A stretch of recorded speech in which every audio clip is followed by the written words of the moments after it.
Hello, everybody. You're listening to the Big Chill Podcast. This is episode 414, Chatting Cricket with Chris Cairns.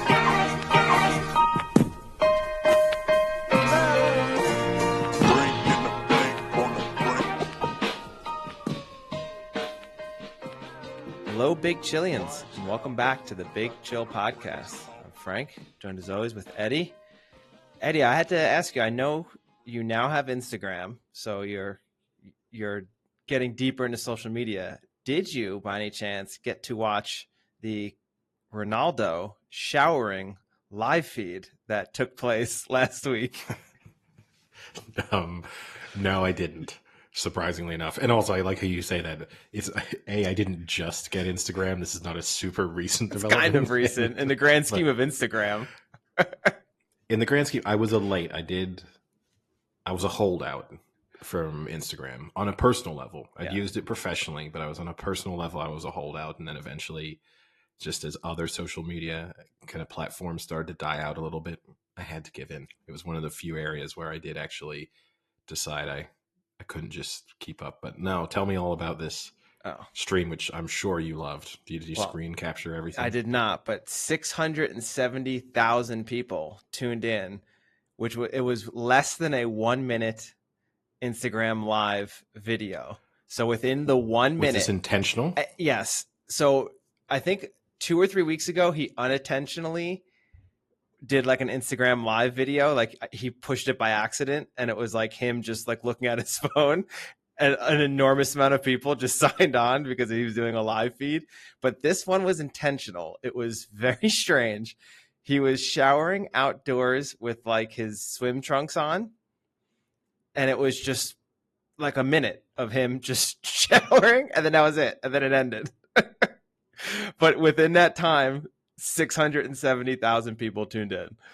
Was he like properly showering, as in he's like using shampoo, or is he just kind of letting water? I think he's just letting water drip over his body. It's as if he went into like a saltwater pool and was just showering it off. And he's just rinsing off. Yeah. Okay. I mean, maybe, you know what? I didn't watch the intricacies of the bar of soap or conditioner, so maybe I'm wrong. Maybe I'm wrong. Feel free to correct me on our social media platforms if I'm not up to date on my Ronaldo showering technique. Yeah, what a natural plug you've got there, Frank. So obviously, if you're tuning in if you're a first-time listener, we've got Chris Cairns on the podcast later on for a really great interview with him. So if this is your first time, make sure to follow us on, search for the Big Chill Podcast on Instagram, on Twitter, and on YouTube. You'll be able to find us. And also, leave us a review if you're a new one. Make sure you subscribe and tell a friend. But I guess before we get to that interview, though, you're mentioning Cristiano Ronaldo. Interesting weekend for him in his outdoor shower. Not such a good weekend for him on the pitch, although he did not play in the Manchester derby. It's one of the big talking points right now, the fact that Cavani and Ronaldo, their futures at United, are in doubt. Rumor has it that Cavani has basically said he will not play for United again. The situation with Cristiano Ronaldo is a little bit more complicated, but they played the Manchester derby on yesterday, which was a big match for both teams, big match for City with the gap to Liverpool becoming ever closer. And City put in a pretty convincing performance, came out 4-1 winners. The first half was fairly close. In the second half, it just looked like United completely gave up. I mean, it was a really poor showing from them in that second half. Yeah, I wasn't able to watch, but I looked at all the stats, and exactly what you said, the first half to second half stat lines were pretty drastic, and it looked as if United didn't even have the ball in the second half. I think in the final 15 minutes, or at least one 15-minute period towards the end of the match, City had over 90% possession, which is just startling.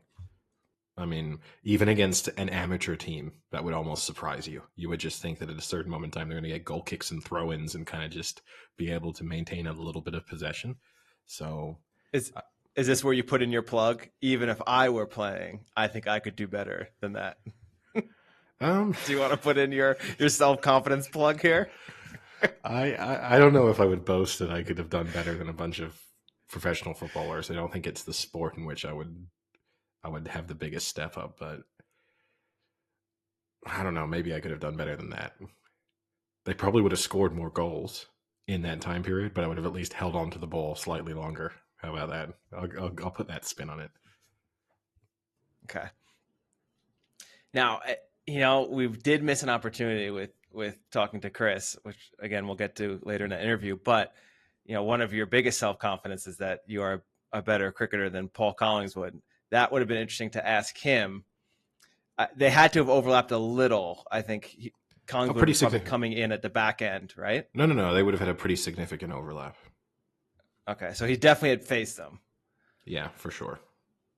Oh, man, we missed an opportunity there. We have to get him back on to see. We'll have him reenact, or not reenact, but kind of go through, if he remembers, facing Collingwood, and then we'll send Why are you calling him New Collingswood, by the way? It's Collingwood. Collingwood. I don't want to say Collingwood. Yeah, I mean, look, the difficulty there, right, is he's never seen me play cricket. So, I mean, that's what I say. We can send video to New Zealand of you bowling, and he can judge it. But my claim was in my prime. I'm not in my prime anymore. I know. Well, according to you, it takes like a month to get back to it. So 6 months. Bowling, I don't know. I think bowling now would just be. I mean, I last bowled. When was that? 3 years ago, when I went and turned out for that Sri Lankan team here, and just I haven't used my shoulder in that way in such a long time that I don't know. It would take a while just to be able to get the pace back in, because my shoulder is just stiffened up in a way just from kind of lack of that type of rotation. It would be a real challenge, but who knows? Do we have any video from the prime that we can send over? I don't think so. I mean, the issue is like I kind of existed in the pre-internet era almost. So there's not this, there's not like YouTube clips being uploaded. You know what I mean? Like when we were in high school, obviously people were recording stuff, but you weren't, they didn't exist online in some easily accessible place where they've then continued to be. So whilst there was definitely video footage of me at that time, I have no idea where it would be now. So no. The answer to that is no. I wish there was. I wish I had. I wish I was. I wish there was some. I wish we did too. Yeah. If there was a top 10 Hewitt deliveries somewhere on YouTube, just some nice left arm over in swinging, that would be a beautiful thing, but sadly does not exist. But another little hot topic from this week, some breaking news in some respects, although it will be less breaking by the time people listen to this, but the NFL slightly rocked by the news coming out that Atlanta Falcons wide receiver Ridley has been suspended, I should say, for the indefinitely, but at least until the end of next season. So he can apply for reinstatement a year from now to try and play in the 2023 season. But for the time being, he is suspended from all NFL activity. This comes on the back of the fact that he was caught placing 3 bets at the end of November. So this is after he had left the Falcons and he was not an active player at this moment in time. He was in Florida and he used the Hard Rock betting app to place 3 bets totaling $1,500, 3 parlays of 3, 5, and 8 teams, including the Falcons, but it was the Falcons to win in their game against the Jacksonville Jags, which they did win. He placed these 3 bets. It was flagged by the kind of app's betting system, because obviously he'd used his real name and things and real details, and was reported to the NFL. He immediately gave an interview with the NFL relevant authorities after he was caught. But yeah, he's got this big suspension. Some people think it's a little bit harsh. I think you have to be so careful about the involvement of players starting to bet on themselves and bet on games whilst being active players. I can understand why the NFL is taking a somewhat hard line on the punishment here, even if they have openly said that there's no implication that he was relying on insider information or speaking to active Falcons players when he was placing these bets. Yeah, to me, it's a tricky one, because while I agree with part of his reasoning that he wasn't even with the organization at the time. He wasn't betting on them to lose. All understandable, but I think the NFL, as unfair as it is to Calvin Ridley, maybe for being the one they have to set the example, I think they do have to set this example, especially because now in the United States, sports gambling is so prevalent, and you don't want to start this slippery slope of, well, he wasn't technically with the team, and then you have next person down the line, it gets a little closer and closer, and it's unfortunate for him, but I think as unfair as it is, the NFL is in the long run doing the right thing here with just kind of giving this pretty severe sentence right off the bat and setting the precedent that, look, we're not going to take this lightly. We're not going to let it happen. We're fine with sports gambling in general, but the players have got to not be a part of it. Yeah, it's tough. And when you hear, current and former NFL players talk about this topic, they've basically said it's made very clear to them that they should have no involvement in betting on the NFL in any way. So it does seem like a harsh punishment, but I do agree with you. You're also kind of establishing that baseline. America is in the process of just accepting sports gambling and every aspect of it so quickly, and it is integrating itself into all elements of professional sport at a speed that makes me slightly uncomfortable at times. And so I can understand from the NFL's perspective, you are laying down the law here of, okay, this might be the sort of least offensive possible, example of someone betting on their own team and betting on sports, on their own sport, but still, this is the kind of ban you're going to face if you are caught doing this. And it makes it very clear to all players that there are kind of no mitigating circumstances that will be accepted.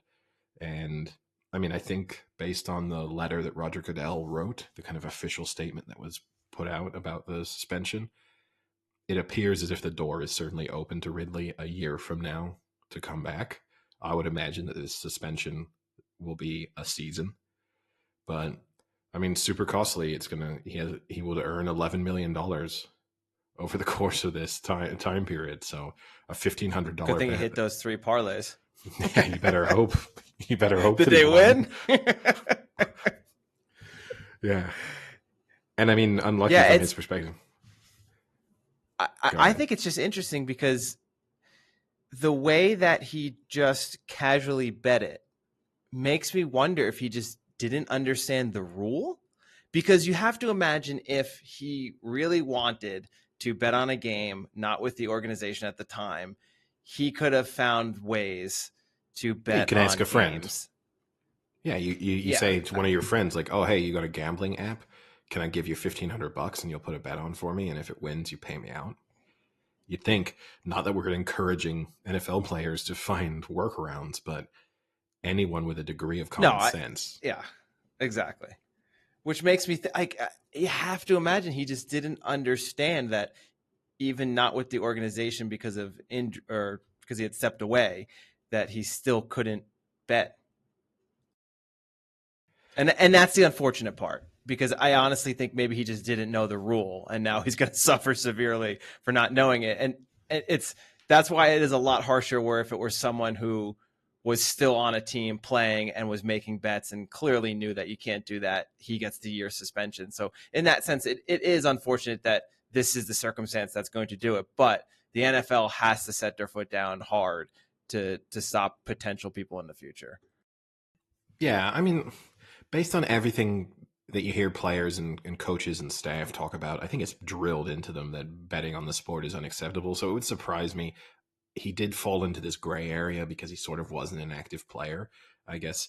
I saw on social media a few people saying, "Oh, does this mean that if Tom Brady bets on a game now and then comes out of retirement at the end of next season, is he immediately suspended?" And I don't think those are exact parallels, because being retired is a very different position from saying you're taking a break from a team because of mental health issues. I guess the skepticism someone would have is, okay, he got caught this time and flagged by this app, which was only active in Florida for about 3 weeks. So it's pretty incredible that during its short existence, it managed to catch an active NFL player out for using it. But I guess the skepticism someone might have is, okay, this is the first time maybe he's used an app, or at least the first time he's used this app, or the first time the system has caught him. But maybe he's been using a more traditional book, like a bookie to place bets before this. So I can understand you can't, I don't know. It's a very strict punishment. I don't think I think, you would think that you'd hope that he'd have the common sense if he thought his gray area meant that maybe he'd be allowed to contact someone at the team or contact your agent or someone and just say, hey, I just want to make sure I'm not making a mistake here. I know I'm not a really an active player right now. Does this mean I'm allowed to put a kind of small bet on one of these games? I'm not speaking to any coaches or any teammates about it. You'd think that would be the thing you would do, but it's a tough lesson to learn because he's still on his rookie contract. So it's not like he's sitting on a ton of money right now. And that is a lot of money to lose and a lot of time out of career as you're starting to make his way towards his prime. Yeah. And the other crazy thing is the Atlanta Falcons now only have one receiver on their 53-man roster, and that is rookie out of Arizona State, Frank Darby, who had one reception last year. So currently their wide receivers have one total catch from last year. Yeah, and for someone like Matt Ryan, right, who not too long ago would have still felt as if, well, this offense is primed to still be a dominant force, and okay, maybe we're not as good as we were a number of seasons ago, but if things go right, we could go on a run. Suddenly, those weapons are starting to fall away one by one, and he'll find himself in a situation where, barring some trades or a good draft, then it's Matt Ryan throwing to Pitts, and everyone else is going to be kind of an unknown quantity. Does Matt Ryan request a trade to the Niners? I don't think the Niners would want him. I don't know if you're Matt Ryan if you request a trade. The issue too, I mean, it's a crowded quarterback market, and I mean, that's a massive hypothetical, right? But I don't know who it is that would be making that kind of move for him. Speaking of which, all signs seem to point towards Aaron Rodgers re-signing with the Green Bay Packers. And, it looked as if he was out the door and strong talk linking him to Denver, but it seems as if some bridges are being repaired, some large contract offers are being made, and Aaron Rodgers could very well be a Green Bay Packer next season. Yeah, I just hope this gets settled early in the season and we don't have to listen to a new theory every week as to what he's doing or what he's up to, but we'll see. Do you think he kind of came when he was a backup for Brett Favre, instead of learning the gunslinging, dick pic sending approach of Brett Favre, he decided, you know what I'm going to learn? I'm going to learn how to really complicate things for my team, either by hinting at retirement or hinting at wanting trades. And if you guys thought Brett Favre was difficult, I am going to make things even worse a few years from now. Yeah, it'll be interesting to see when he plays his Minnesota Vikings card. When is that going to come out into play? Yeah. I'm going to play for the Vikings. Rodgers, you're under contract for 4 more years. I'll figure it out. Yeah. No, he's definitely interesting, and must be disappointing for Love, right? As a backup QP who was probably feeling as if, here we go, this is my shot. And now he may very well never really get a chance as a Green Bay Packer, because it may come that, is he going to re-sign a contract with the Packers at the end of his rookie deal if Rodgers is still hanging around? So this could kind of be the end to his time there. Not immediately, because I'm sure they'll hang on to him as a backup, but it's difficult to imagine a long-term future when you could find yourself Rodgers could hang around for another 5, 6, 7 years if he really wants to. Well, when you said this is difficult for Love, I thought you meant Aaron Rodgers and Shailene Woodley, because we talked previously about their engagement is no longer, but I did see that they were seen back together at a friend's wedding. So maybe all is not lost for Love with Rodgers. Yeah, maybe Aaron Rodgers has decided, he's kind of flipped everything he was doing. So repairing all of the relationships that have sort of fallen apart for him over the last few months. Next thing we know, he's going to be back in touch with his brother, speaking to his parents again, maybe buying them a new house. who knows what's going to happen? But yeah, I mean, this is a Rogers really turning the page on his most recent behavior. Or 1 week from now, he's the official long-term host of Jeopardy and retired from the Yeah. NFL. Tries to host Wordle online. That'd be great. Just 5 minutes of him at midnight every day. I was just thinking it's just his face kind of in the background of the Wordle. Yeah, just saying letters. They just record him saying every letter of the alphabet, and so when you click on it, it's just Aaron Rodgers announcing it. So the last thing I just wanted to bring up was just to remind our listeners that March Madness is quickly approaching. So we'll set up a bracket like we did last year, or I guess the year before as well. And everyone can participate and see who gets crowned the champion of March Madness NCAA basketball. I think we had some pretty close ones the previous years. So we'll see. And we used to have a former host on this podcast who would make his picks, who had no knowledge of the sport, but we got rid of the person with no knowledge because we thought it would be bad for the podcast. So now we have two people who know the teams. Oh yeah, in depth. But no, yeah. So another reason to follow us on social media. We'll share all the details of our March Madness bracket on there, and we'll get it created. And on the next episode, give all the details, I guess, as well. But yeah, and we'll even try and arrange some sort of prize for the winner this time around. So I know prizes have been hinted at in the past. This time we'll actually get something real out there. But no, Yeah. it should be interesting. It feels like, unlike seasons in the past where sometimes you go into it with a dominant force in college basketball, it's a question of if they can win it. This time it feels like there's 4 or 5 teams in who are both beatable, but still feel like they're very much in with a chance. So it might be even a more even madder version of March Madness than we're used to. And I have to tell you, I am quite torn as to who I'm going to pick because we like to talk about the Duca curse on the podcast and how sometimes teams I pick go down very hard and very quick. And the University of Arizona is currently the number 2 team in the nation. So I would really like to see them go to the finals and win, but I don't know if I have the heart to pick them knowing what I would do to them. So that'll be a tough internal battle I'll have to fight myself. Yeah. Listeners will have to know maybe ahead of time, see if they can find out which way you're leaning before deciding how they make their picks, so they know where the Duca curse is going to fall. Now, speaking of college basketball, I know it was a topic we discussed pre-recording and you didn't want to come up, but a former women's college basketball star is being currently detained in Russia after on drugs charges. So Brittany Griner, one of the most recognizable faces in the WNBA, one of the few women in the WNBA who can dunk consistently. So already that makes her notable. Was arrested in Russia after a drug sniffing dog identified her bag that she was bringing on as carry-on luggage for narcotics.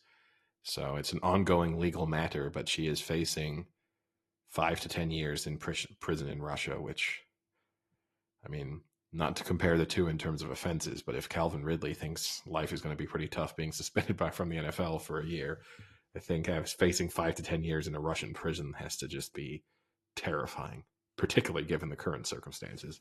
Yeah. So, I mean, what the Russian authorities have said was that they found a smelling liquid and an expert determined that it was cannabis oil, which is a narcotic substance. So that was what she was arrested for. But yes, I don't know the specifics of the legal system there, but which again seems harsh, right? Because when you can then read the initial headline, you think that for some reason Brittany Griner is like a drugs mule moving things from Moscow to New York. Instead, it's probably just something she hasn't personal realized vape is significant. pen.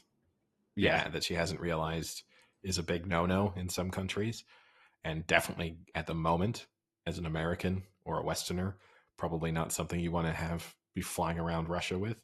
But yeah, I mean, I have to see what happens to her. But obviously, diplomatic relations between those two countries would be described as frosty at best at the moment. So I think it'll be not as easy as for the American embassy or consulate to sort out a release and a slap on the wrist for her. So yeah, and Frosty not in the nice Wendy's chocolate milkshake sense. No, as in erring towards a Cold War kind of sense. Speaking of Russian athletes, I don't know if you've seen, but there's this new trend of Russian athletes wearing the Z symbol.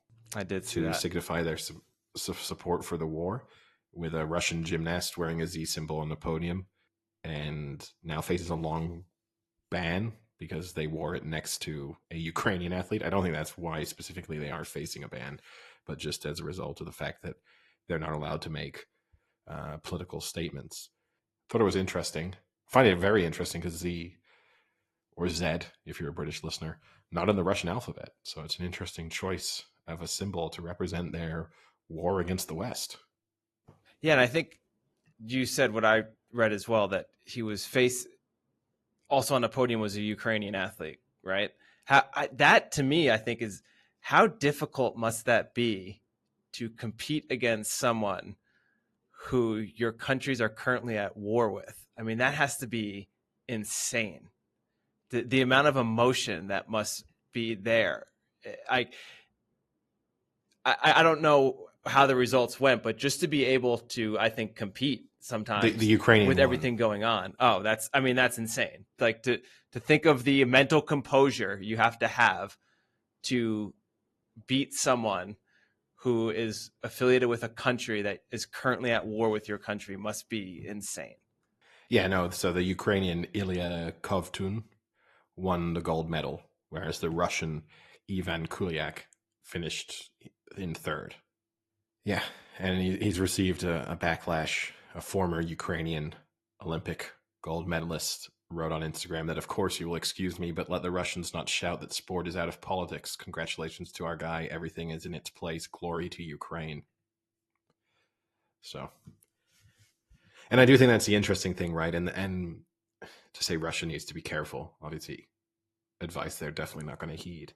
But if you are in a situation where you've had governing bodies of sports to make the decision that Russia will not be participating, and Russia's argument in response to that is that politics should be kept out of sports and that these are apolitical institutions and have nothing to do with what's going on in global political and affairs, it's not a great argument if you're then going to if you're going to have athletes make political statements during events.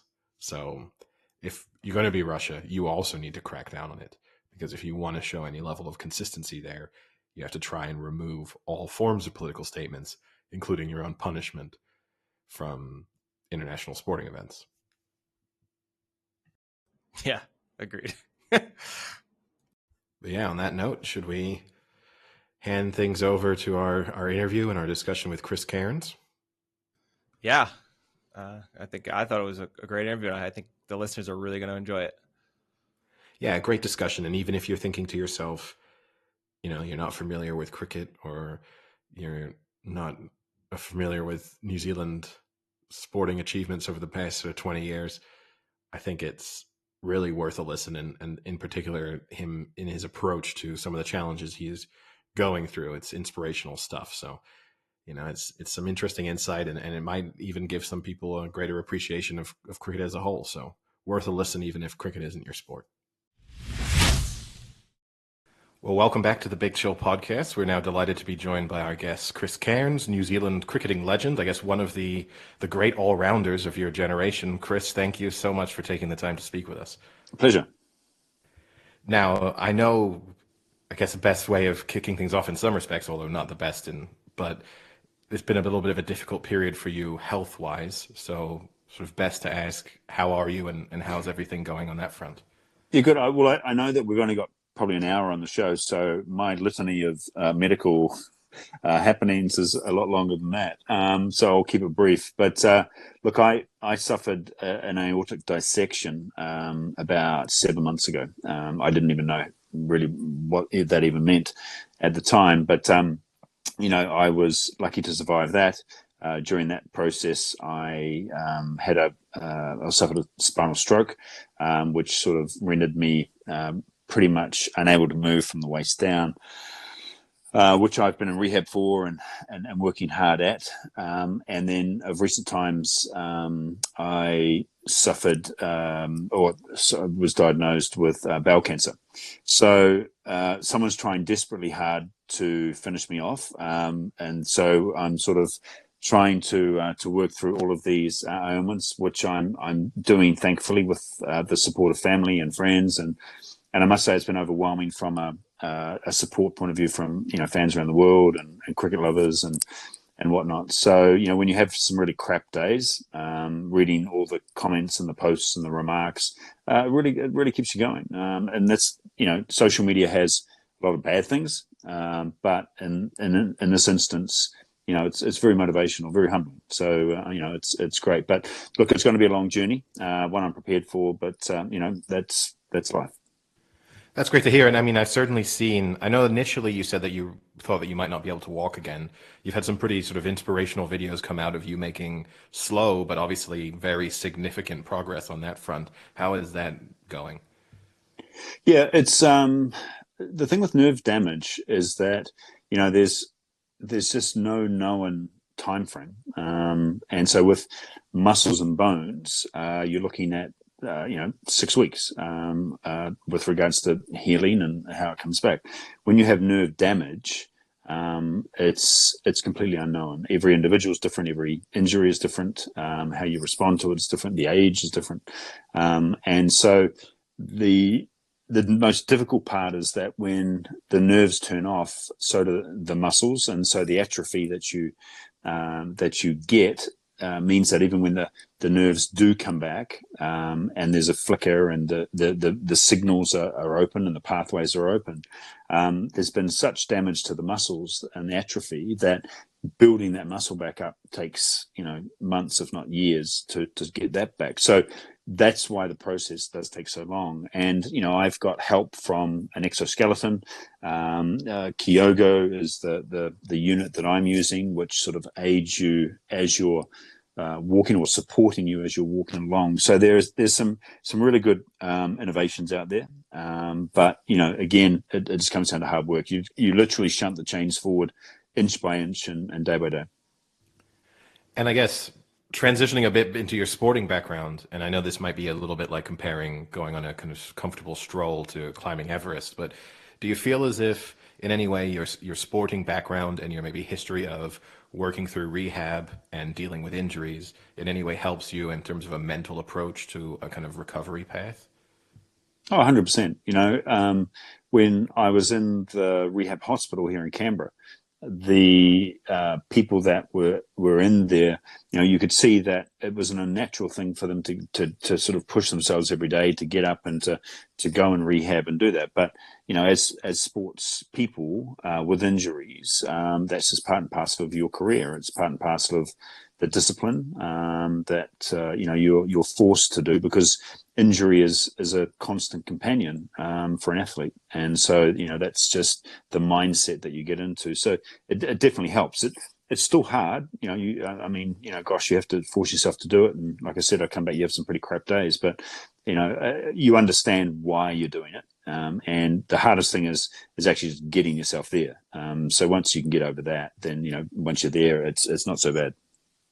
Yeah, I think we talked off podcast. You're actually a big NFL fan, and Alex Smith kind of comes to mind when he had his horrific injury, and they kind of told him he was going to lose his leg and could never, might never walk again. And he kind of had that athlete mindset to kind of push through, and they were amazed at the progress he was making and how quickly he was making it. So I definitely think having that athlete mindset and having a lifetime of kind of pushing through injuries and the the mental fortitude, I'm sure that's helping. Yeah, absolutely, man. And if you're in the NFL, sort of 20 mil a year, that helps as well to get back and get that. So in cricket, we weren't paid quite those vast sums, but the motivation to get back and play. But whether that's someone who's an Olympian, an NBA player, or a cricket player, or a hockey player, I think it comes back down to one word, and that's passion. and sort of joking aside, whether it's vast sums of money or not, your passion is your passion, regardless of what level of sport you play. So that's the thing that drives you to make sure that you come back. So that actually kind of brings up a topic that I wanted to ask you about, because obviously towards the back end of your career, your cricketing career, T20 became, started to become a more prominent format. And I think most would agree that your style of play is extremely well suited to the T20 format, both as a sort of big hitting, imposing batsman and then as a skillful bowler. Is there any part of you, and obviously you had achieved things that most people can only dream of from a sporting perspective, is there any part of you that's maybe a little bit frustrated that if you'd come around sort of 10, 15 years later, you would have been primed in terms of the acceptance of this shorter, format, or just one of those things where you think you had a great run anyway and nothing's going to be perfect? Firstly, it's quite surreal to hear someone with an American accent talking so eloquently about cricket. That's actually fascinating. They're really good questions, but I come from a mindset which is like my father. So my father played for New Zealand in the generation before me, and he played in front of packed crowds, and they had no sponsorship on their shirts, and they made sort of $50 a day. And so my generation was better off than his generation. And so subsequently, I think you play the game, you aim to leave it in a better place than when you started. And so we began that era of T20, and now the young guys who came through, they're benefiting off the back of what was done, when we were leaving. So no, I don't have any issues with regards to what's available to the players today. I think in some cases, they're undervalued. When you look at percentages of share profit or revenue turnover and all of these equations that get attributed to a player's share, sometimes they're underpaid. And this is where the IPL in India has come along. The T20 competition really revolutionized the value of the players. And no, I'm only happy for them that they're realizing the value off the back of what's been created. So yeah, every generation plays its part and its role. And as I say, if you're happy if you leave it in a better place than you started. Yeah, I was gonna say you kind of already brought it up with your father Lance being a professional cricketer for New Zealand as well, and I kind of want to kind of look into that and see what was that like. Were you really encouraged to also get into cricket, or did you just naturally kind of gravitate towards it? Being around it all the time, and that's that's what you wanted to do. Kind of how did that work? Kind of getting into the sport with your father being a professional cricketer. Yeah, I think it's you gravitate towards it because my old man was a pretty old school, gruff. Brought up hard.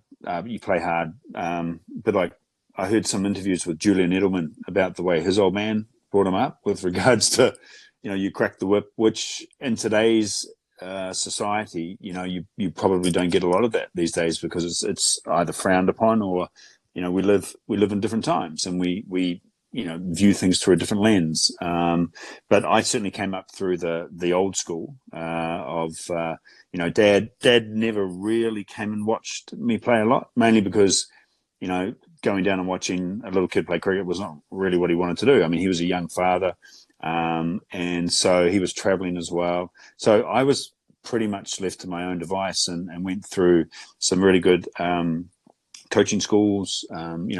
Was given fundamentals by people who perhaps were not the best players, but often the best coaches are not the best players. And so I was given some really good fundamentals at a young age, and lucky enough to be in that environment. And then once I sort of started to get into teenage years and showed promise, then that's when Dad really sort of started to come into into his own, because I could sort of talk a language with him that was at a high level, which, when I was younger, I couldn't. So that sort of relationship with him and I in cricket manifested itself more with age and maturity. And so, that's when I got the benefit of his expertise from the sort of the international game. And when you got the expertise, was it more mental or more like physical with the actual gameplay, do you think? Yeah, good question. Because for Dad, with him and I, it was more around the physical. So he was somebody who would always work out, how something worked. So very technically based. Dad was a very good golfer, and so he would tinker with his golf technique a lot, and so whenever I was bowling or batting, there was a lot of technical focus, which was good for practice.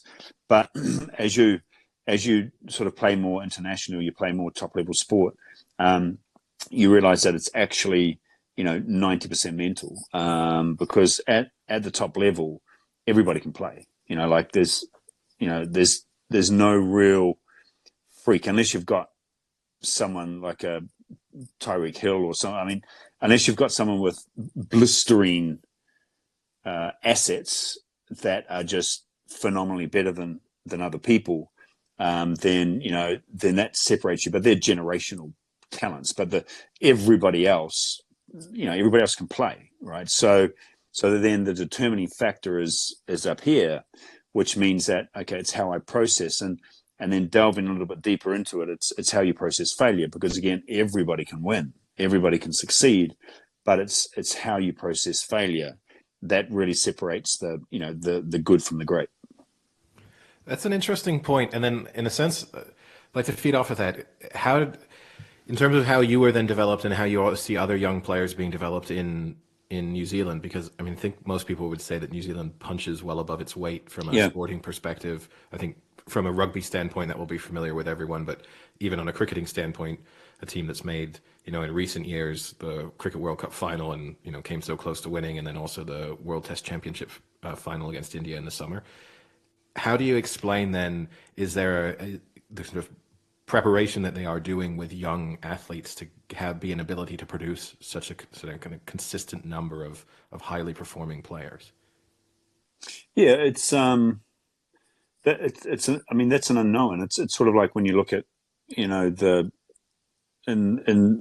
Europe. I mean, you look at Croatia and what they produce with a small population in many sports, and you wonder what the secret is, or what's the key.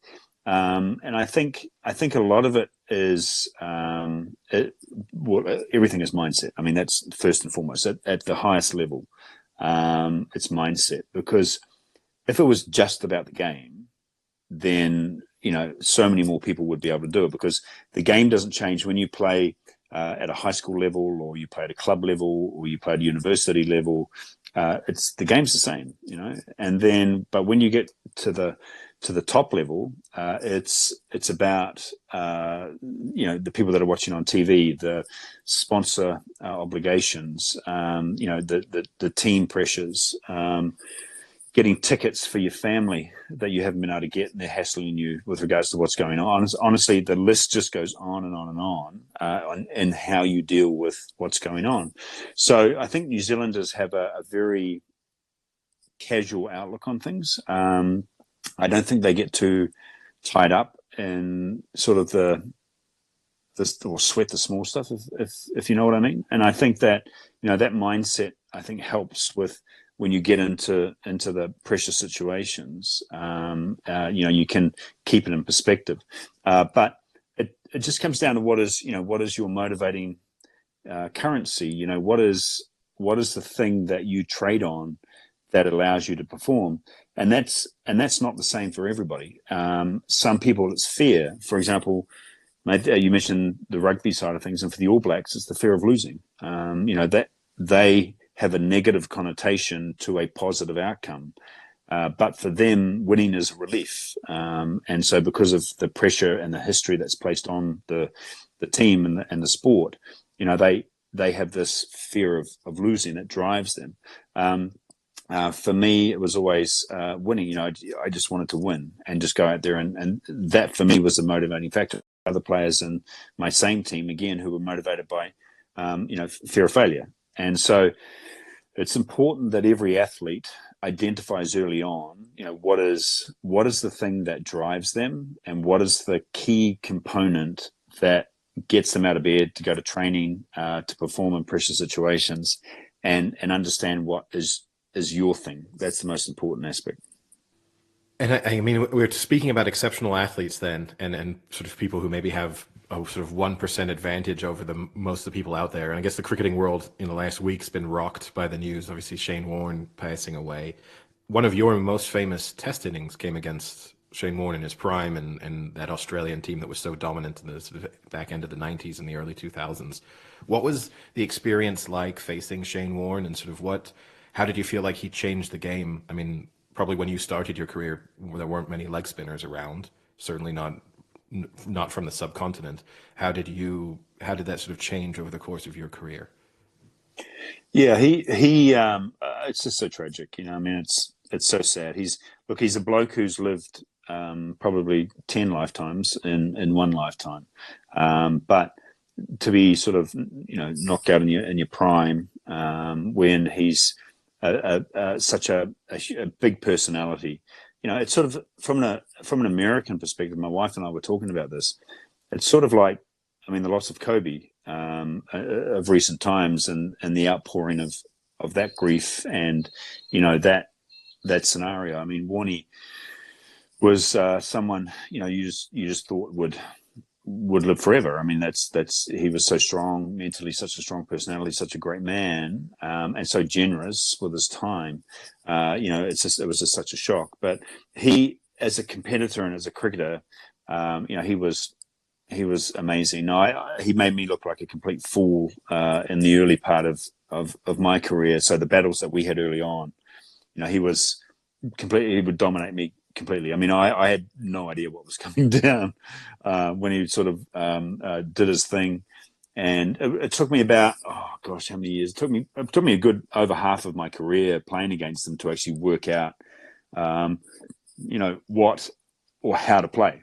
And it's sort of like that guy who's capable of hitting homers, but he just gets fed sliders all the time, and he keeps striking out, and it's like, what's going on, you know? So I had to understand, you know, what was coming, and then once I started to understand that, then I had a chance to work out what my response was, and I actually managed to have a little bit of success against him towards the end of my career, and you know, which was you know, very very thankful. And you know, there was one moment actually where we were playing in the third test in Hamilton in 2000 and against Australia, and I'd played him well for the whole series, and it was in the last test match, and I sort of pushed one out. I'd taken him for a few boundaries during that innings, and then I just pushed one out to mid wicket for one, ran down the other end, and it was just, the umpire was there, but just back a bit, and he sort of came close to me at the non-strikers end,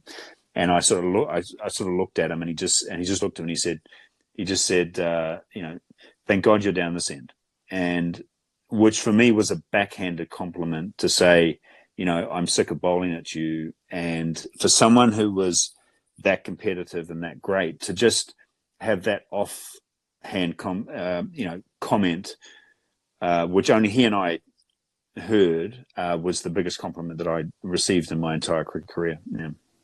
That's quite the compliment. You touched on there, sort of trying to pick his variations, and I think a good comparison for our American listeners is the idea, you know, more people more familiar with baseball, watching a pitcher and trying to see the difference between, say, a curveball and a fastball or a changeup. When you were picking Shane Warne's variations, are you then watching, is it all just looking at the hand positioning? Is it watching the revolutions on the ball? Sort of what were you doing as you started to kind of get to grips with it? What you'll find in cricket is that it comes down to point of release. So, I mean, perhaps I don't know baseball that well, but obviously I know the different pitches and what's going on. But I'm not sure where the batter is sort of looking, or what they're focused on. But from a cricket perspective, you're looking at his release, because if a ball is going to be sort of tossed up, which means might have more spin on it or revolutions, then it might just pop a little bit more out of his hand. And so that gives you the opportunity to come down the pitch and to get to the ball to be able to play a bigger shot. If it's a little bit flatter, then it might be a slider. But then a ball may sort of come out wrong from his hand, and the trajectory is quite low, and so it'll drop short, which means you can get on the back foot and play a shot there. But then the art of Warne was that he could set you up with that delivery that deliberately sort of was short. They gave you the comfort to go back and play that shot. And then he had this delivery called a flipper. And so the flipper would come out, or he'd literally squeeze it out the front of the hand. To the eye, it looked like it was going to be short. But in tennis, if you play a backspin shot, so everyone's familiar with tennis, and you cut underneath the ball, and the ball will sort of travel. It travels a little further. So the same principle applies with the flipper, and the fact that he cuts underneath it. So to the eye, it looks like it's going to be short. So you go back in preparation, but then the ball is coming through sort of quicker and faster, and it sort of pitches up further and skids. So the art of deception was really the key part of Warne. And, he had that ability to, sort of create that illusion of what was going on. Plus, you would at times, I remember coming down the pitch and I'd connect and hit him for a 6. And then he's sort of standing there looking at me like, oh, and I'm like, dude, the ball's gone 20 rows back. Like, it's like, what's with the ooh? And so he's like, well, come on, go again. I'll toss it up. You go again. And so it's like, oh, okay, all right. so that he was forever the gambler. And of course he loved poker. So he was a big Hold'em player. And so, that again, that was his style on the field, which was what made him always entertaining. So then how do you prepare for that then, in the sense that there aren't many like him, right? So is it just experience over time? You get more and more used to it, and you see it more and kind of pick up on it more, or is there ways that you can actually prepare and practice for facing someone like him? Yeah, it's a really good question, mate, because, if it's seam bowling or faster bowling, then you've got access to that. And you're right. How do you prepare for Augusta? The only way you can do that is by playing it. And so the guys who play it more often have got a better shot. And so it comes down to, if you can get into an innings against him and, be out there for a while and sort of watch it and see it, then you can begin to understand how you can adapt and how you play. So you're right. I mean, in preparing for it, it's almost nigh on impossible. But when you get out there, and settle in and don't rush, because, you can get out early, but if you sort of bide your time a little bit, but then you start to see things that you perhaps haven't seen before. But, they have today, I mean, we had access to video as well, obviously. And today's training methods, very extensive with regards to catalog of information and what you've got. So, you can be prepared visually from a video perspective. And now with some of the stuff that they'll have with VR, where you can immerse yourself into that space as well. They've got bowling machines that have the bowlers actually running up on the video screen and delivering the ball out. So, so there's been an evolution with regards to how you prep, because you're right, Frank. It's how do you prepare to play Jordan outside of playing against him? It's like you have to play. I always find that interesting when you have, NFL teams, they'll have their practice squad in the build-up for games where they have their backup quarterback try and simulate the playing style of the opposition quarterback, which is kind of fine when maybe if it's Tom Brady, you can't replicate the accuracy or his ability to read the game, but at least from a physical standpoint. But if you're prepping, but mate, if you're prepping to play Kansas, I mean, how do you replicate Mahomes? Exactly. Or the pace of Justin Allen with regards to if you're playing Bills, like how do you replicate as a defensive player the speed of that pass? Like what is whether that's a machine that you've got to get, but again, you've got to pick up cues. So it's only once you begin to play against them, and I suppose this is the genius of Brady, in that everybody knew what he was going to do, but it was like, but you've got to stop him, and that's the key to any great player. Is that same with Warne? Like Warne would, before the series, he would tell you all the deliveries that he's got. So there's no secrets. It's just how you then react to what's going to come down at that specific time. So So all the great players, mate. Yeah, there's no secrets. It's just you've got to be prepared to play, and your game needs to match theirs in the pressure situations. So we've touched on Warne there, who is obviously one of the dominant bowlers of your generation. I'd be interested in asking you from a batting perspective then, was there a sort of very successful bowler who you loved playing against, who might surprise people, where you just felt more comfortable, and then one bowler who perhaps didn't have the same level of international success, who you really struggled against for reasons you could never quite figure out?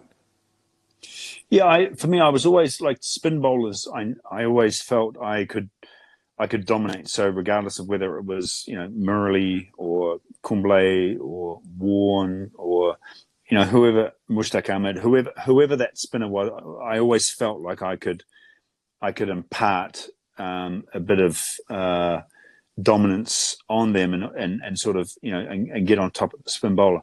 The one thing from the pace side of things, it was scary. When you're up against guys like Brett Lee, Shoaib Akhtar, guys that are bowling 160, they're bowling 100 miles an hour. With a view that if you sort of get it wrong, then there's some damage there. But it's amazing how we would have practices sometimes where the rugby players in New Zealand were at the same venue, and we would get these massive big All Blacks to come to the cricket nets and sort of face some bowling, some faster bowling, and these guys would get out of the nets within 3 balls. They're like, no, we're not doing that. This is crazy stuff. And then we would sort of look at them and go, yeah, but you've got sort of 230-pound dudes running down and smashing into you. It's like, you guys are crazy. So in your own sport, those threat levels, I suppose, which is, that's what always makes, for me, the NFL, arguably the best sport on the planet, where you've got that imminent physical danger and hurt and pain along with the tactical element of what's actually trying to occur. So, and in cricket, baseball, baseball's the same. You've got dudes who are pitching 100 miles an hour, and if they want to, they can hit you in the head. And so you've always got that fear element. Whereas in a sport like tennis, for example, that's not part of the psychology of the sport. But in a game like ice hockey or American football or in cricket, you have the fact that you can get seriously hurt, during the act of what's going on in the sport. So, mate, the fast bowlers were always, that was the one you had to overcome the fear aspect of it, and then sort of, work about playing. But Wasim Akram to me was, he's the main man. What he could do with the ball and what he could, and how he performed. He's the player's player. That's the Michael Jordan, where the players that play at that level, they know how difficult it is to do what he's doing. And with Wasim Akram, some of the things that he could do with the ball were just phenomenal. Which to your average fan may not seem that special, but when you know how difficult it is to do that thing, he was great. But I feared for my life twice, actually. I was playing against Steve Harmison, the English fast bowler, pretty much in the prime of his career, around 2004. 2004. And it was my last test series. So I was 34, man. I've had my time and I'm done. And so I'm getting ready to bat at Headingley at Leeds, and he's bowling towards the end of the day, and he's just bowling the speed of light and and bounce and everything. And I was getting ready to go into bat, and when I used to bat, I used to have chewing gum. So part of the reason for the chewing gum was a bit that, when things got a bit busy in your mind, you would go back to focusing on the chewing gum. So you would just think about the chewing gum, and then that would help you to sort of, keep your mind in one place. And so as I was sort of getting ready to bat, I had my chewing gum, and I thought, no, I just put it back down, because I thought, look, I'm going to get hit in the head here.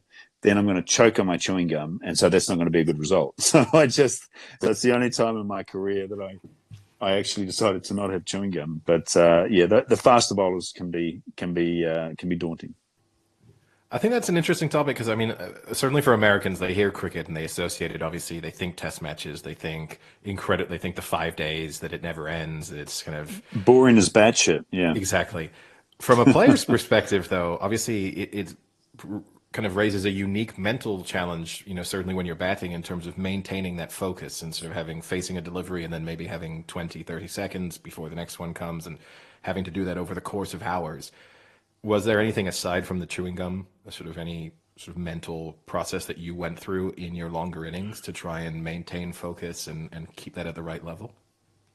Well, I was pretty lucky, man. I used to be too impatient when I was batting, so I was there for a good time and not a long time. So I was sort of at pains to make it entertaining for myself and for others watching. But guys that do bat 8 hours, sort of like bat for a day and a half. I mean, the ability to switch on and off, because cricket is a unique game. I mean, it's sort of wrapped up in this team cloak, if you like, where you have 11 people in a team, but it's actually an individual pursuit. I mean, at any one time, you've only got two dudes who are involved in the game. You've got you and the batter.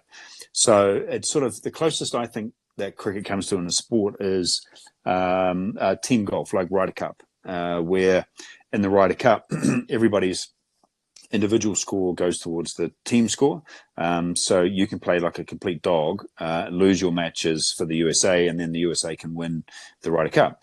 Conversely, I can bowl like a complete clown, but we go on to have a great bowling performance because of the team, and we win the match. So, it's understanding that, your part in the game is when it's happening.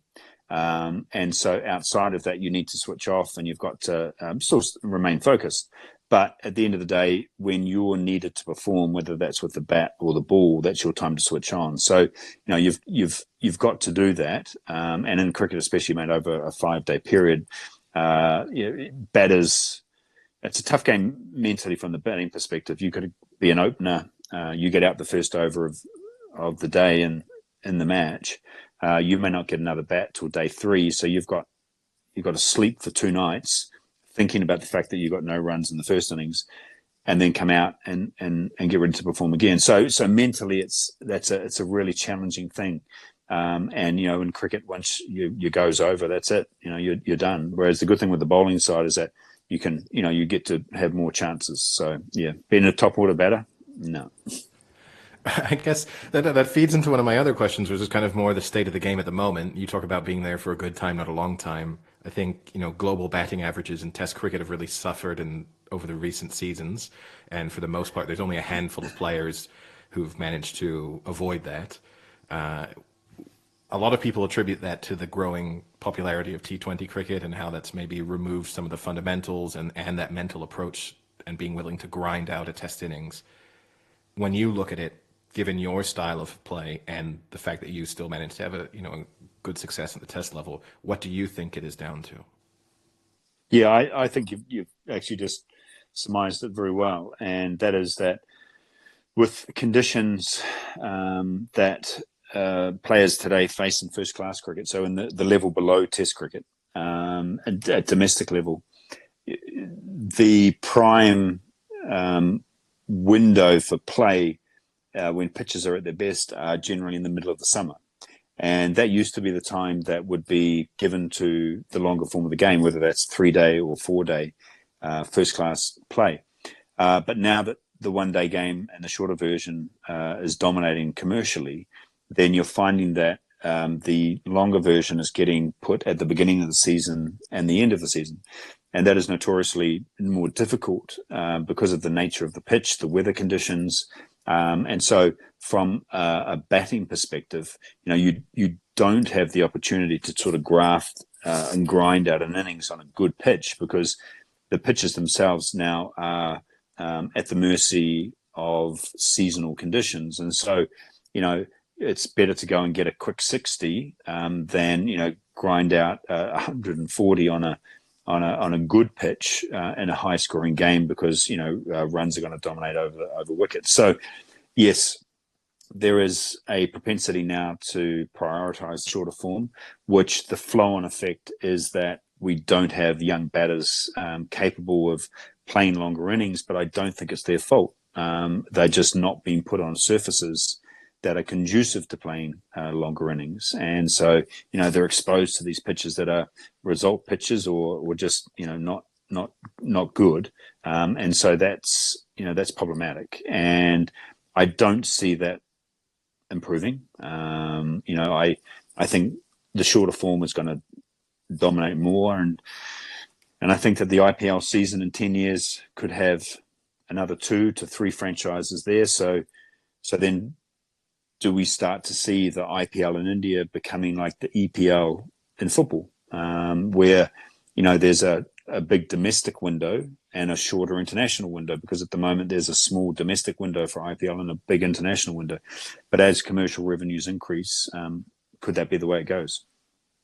And if you'd been put in that position, then obviously there are players who choose to focus exclusively on white ball cricket, the sort of limited over versions of the games.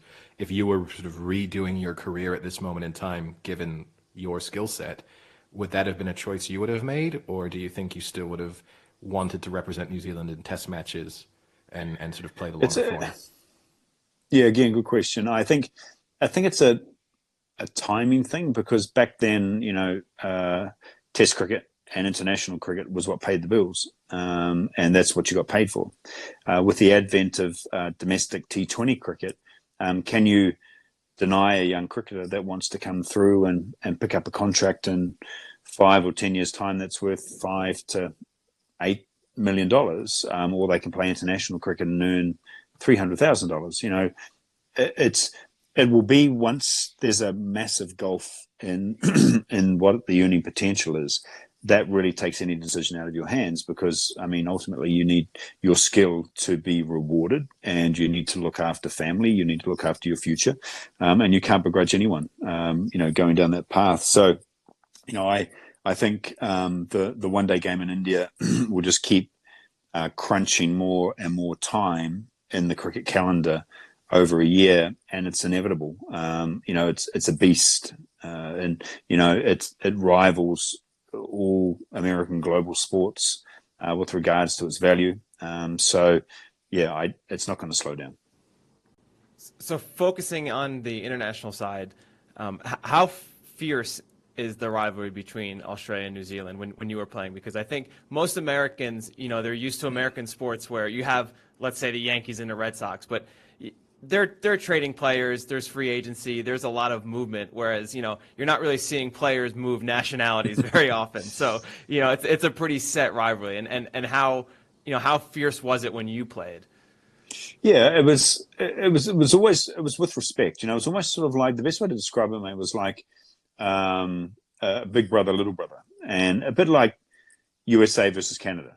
Like it's if you've got that ice hockey game happening, you're going to get it's a parochial aspect to sort of what's going on. It's a national flavor to the match, and big brother will probably usually win over the little brother, but New Zealand will have famous victories, and you'll always nip at the heels and do that sort of thing. So, or you might have a period where you've got a good group of players, and so for a year or two you might sort of dominate, but then the larger pool of players that Australia generally has at its disposal, sort of that class and that talent comes through. So you'll get pockets where you're doing well and you're having good victories, but more often than not you're getting your backside slapped. So it was tough, but it was always great to play. Playing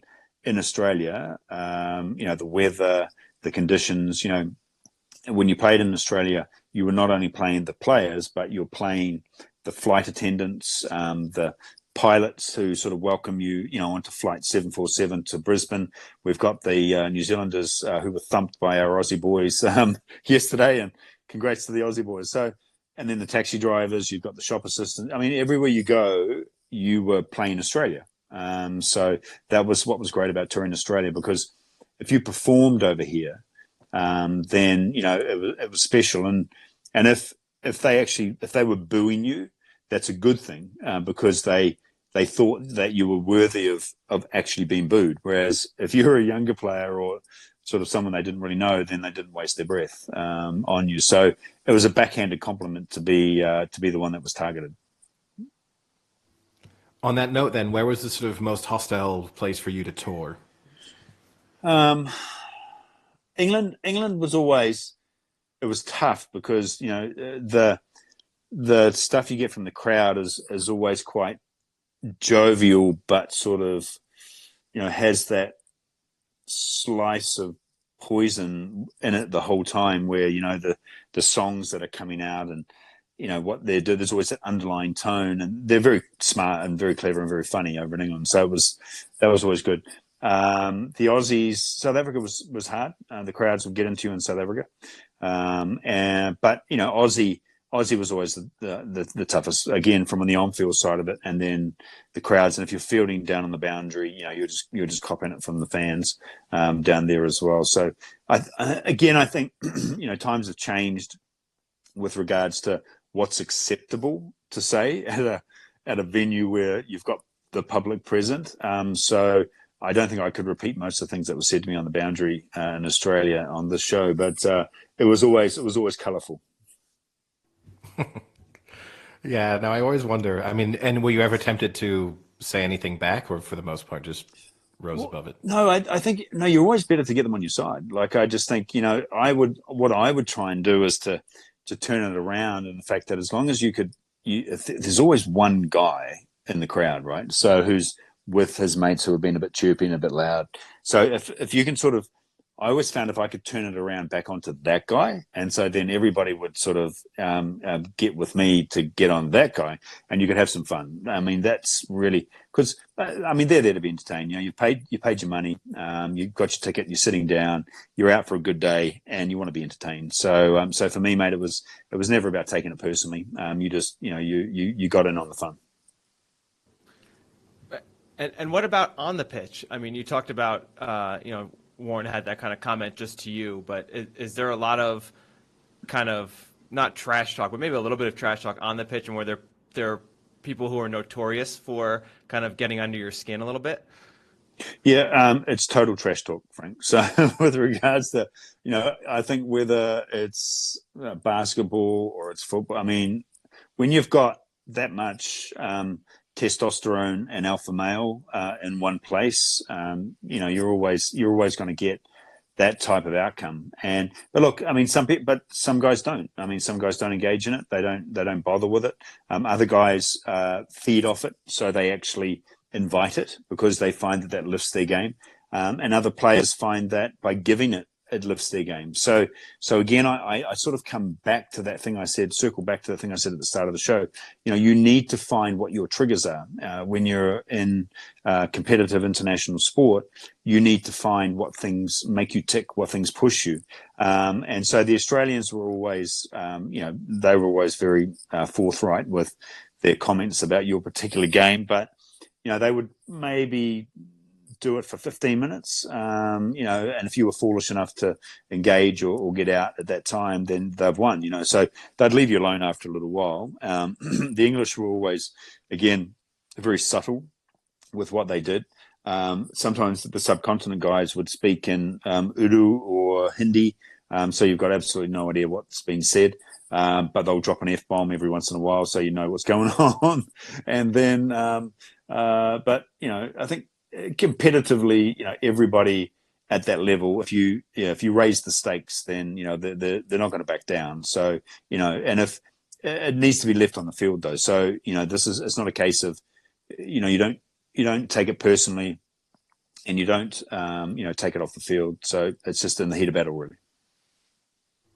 Yeah, I'd always think it would be interesting to hear your name, sort of had to experience it being in Europe, but you hear your name in a different language. And so you know that you're the topic of conversation, but you got no idea what's being said about you. I think that's almost more disconcerting than actually being able to understand whatever the insult was. And I'd like to bring up, I guess, what is a more difficult topic in some respects, but sort of towards the back end of your career, and the cricket fans will be familiar with it, there was, you know, you were at the center of a match fixing scandal where you were eventually able to clear your name both directly, in a libel case and then also in a perjury case afterwards. It kind of came back into the news in cricket when former New Zealand captain Brendan Taylor admitted to the fact that he had been involved in some match fixing.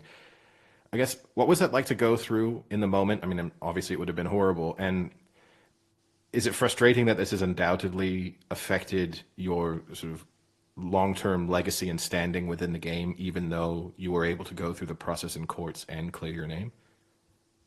Yeah, I think that last sentence you just said is the most important one, man, and it's the only one that matters.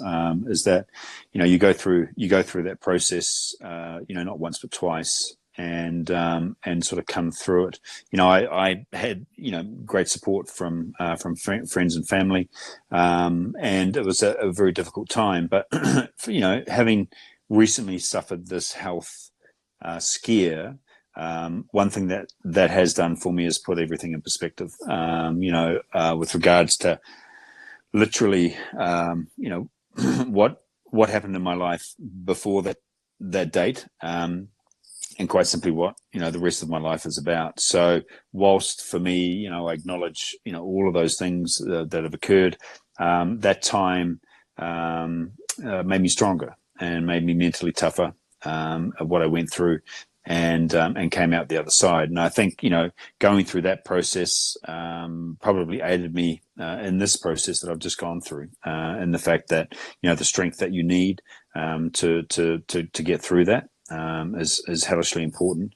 And, from my side, mate, you'll always have supporters, detractors, and family. And, ultimately, people will make an opinion of you based on their assessment from afar, because, we watch athletes do their thing. We make judgments on people, and that's human nature. So, I'm not here to espouse, whether it was hard luck or whether I was hard done by. It's not about that at all. It's a process that I went through and I came through. It's made me tougher. And so, for me, off the back of what's occurred just recently, I do look back, but for me, it's about looking forward. I'm a lucky man to even be here talking to you guys. And that's something that, for me, that's, when I'm looking at, what's important in life, that for me is unbelievably important. No, it definitely puts things in perspective. And I mean, and also, as we've touched on, I mean, I suppose a bitter ending towards the back end of your career, but you still did have a career that most, aspiring athletes would dream of, so I think Yeah. that's the other difficult part, where there could be frustration, but fundamentally, if you got offered it at the start, probably would have taken it without, thinking twice. Yeah, but the thing as well, mate, is that, you can never have regrets with regards to your journey. And, the journey that you're on is the journey that you're on. And the key is to not, I suppose, be victim to anything.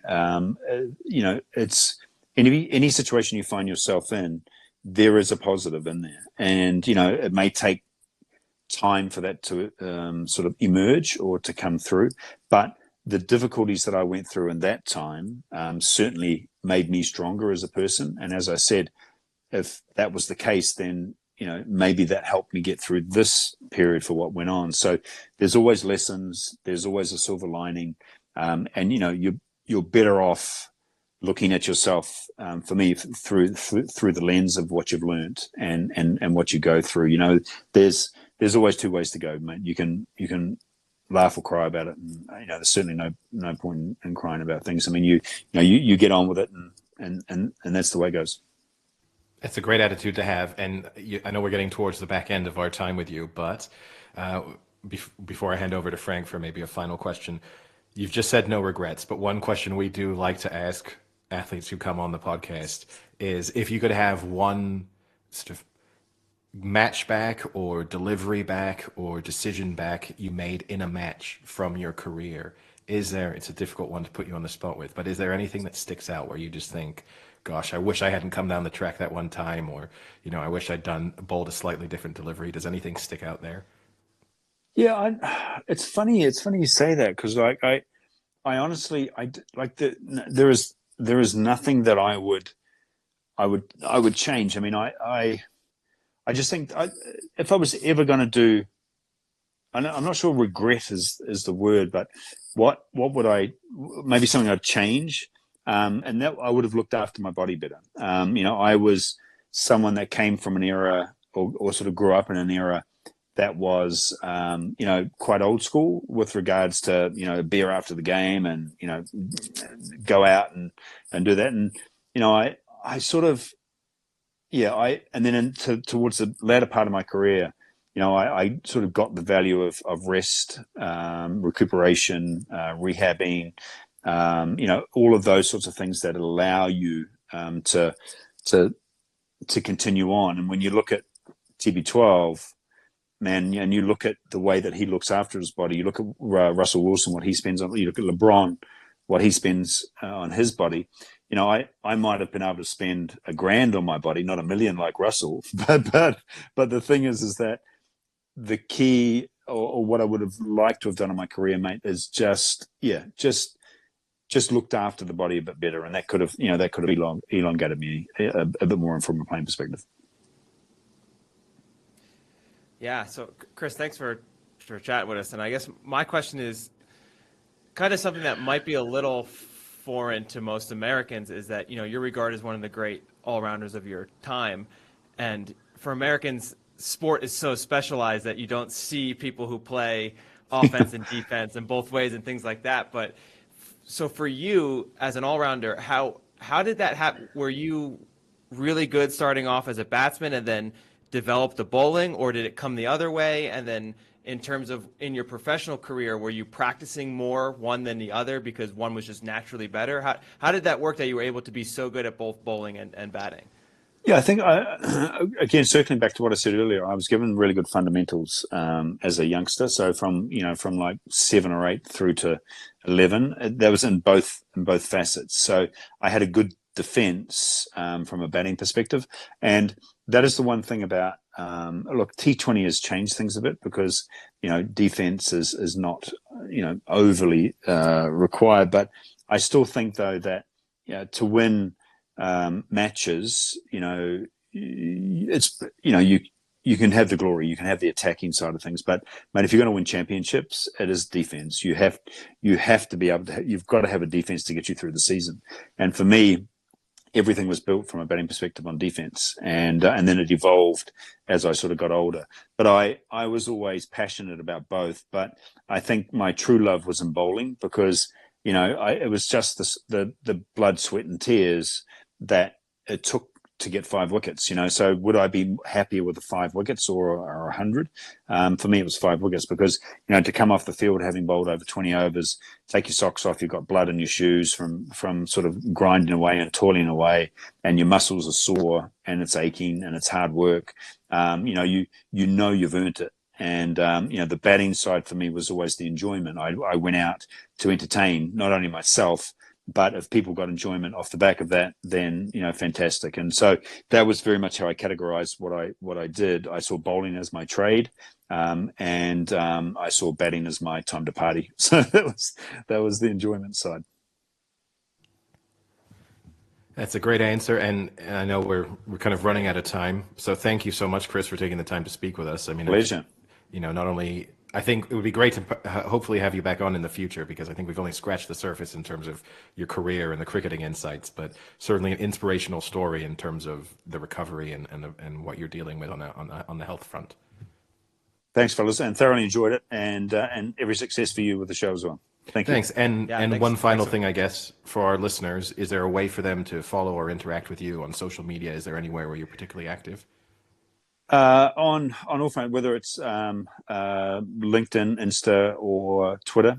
So I'm sort of keeping people updated on all forms of social media. So I'm out there trying to keep it as real as I possibly can. And as I said, what's really humbling is the responses you get back, where on those really crappy days, reading the comments that come through is fantastic. So please keep them coming. Great. Well, thank you very much. Inspirational stuff, and we hope you have a great day. Thanks again.